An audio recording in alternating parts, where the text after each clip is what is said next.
राजा नाम का एक लड़का बहुत दिन से सरकारी नौकरी की तैयारी कर रहा था। अंत में उसे स्कूल टीचर की नौकरी लग गई। जिस स्कूल में उसे पढ़ाने जाना था वो शहर से काफी दूर एक गांव में था। इसलिए उसे गांव के आसपास ही किराए पर एक घर लेना पड़ा। लेकिन वो घर भी स्कूल से काफी दूर था। राजा रोज पैदल स्कूल आने जाने लगा।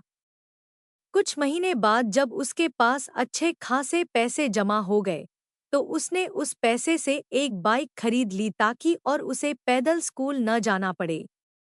राजा जब भी स्कूल जाता और रास्ते में कोई उसे पैदल दिख जाता तो वो उसे अपने बाइक पर लिफ्ट दे देता। स्कूल से वापस आते समय भी राजा वही करता। ऐसा एक भी दिन न हो जिस दिन उसने किसी को अपने बाइक पे बिठाए बिना स्कूल गया हो या फिर वापस अपना घर आया हो। उससे जितना हो सकता वो सबकी मदद करने की कोशिश करता। एक दिन जब राजा स्कूल से घर जा रहा था तो उसे एक आदमी रास्ते पर अकेले पैदल चलता दिखा। उसने रोज की तरह उस आदमी के पास जाकर बोला कि आप मेरे बाइक पर बैठ जाइए, मैं इसी रास्ते से जा रहा हूँ, आपको आगे छोड़ दूंगा। वो आदमी खुशी खुशी बैठ गया। कुछ दूर चलते ही राजा को महसूस हुआ कि उसकी पीठ पर नोखिला कुछ चुभ रहा है।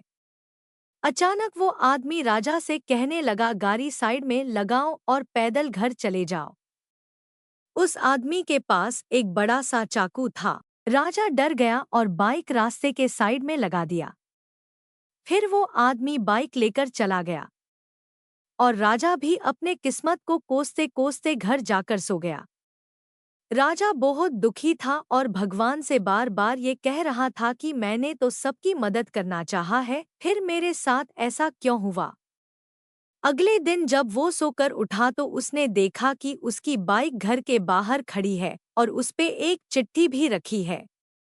जब उसने चिट्ठी को खोल के पढ़ना शुरू किया तो उसमें लिखा था, मास्टर जी मुझे माफ कर देना, मुझे पता नहीं था आपकी बाइक आसपास की गांव में इतनी पॉपुलर है। जिसने भी मुझे इस बाइक पर देखा उसने ही मुझसे पूछा कि ये तो मास्टर जी की बाइक है, तुझे ये कहाँ से मिला।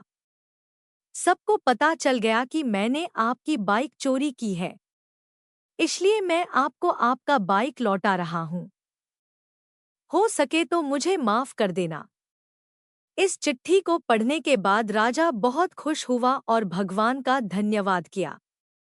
उसे ये विश्वास हो गया कि भगवान हमेशा अच्छे के साथ अच्छा ही करता है।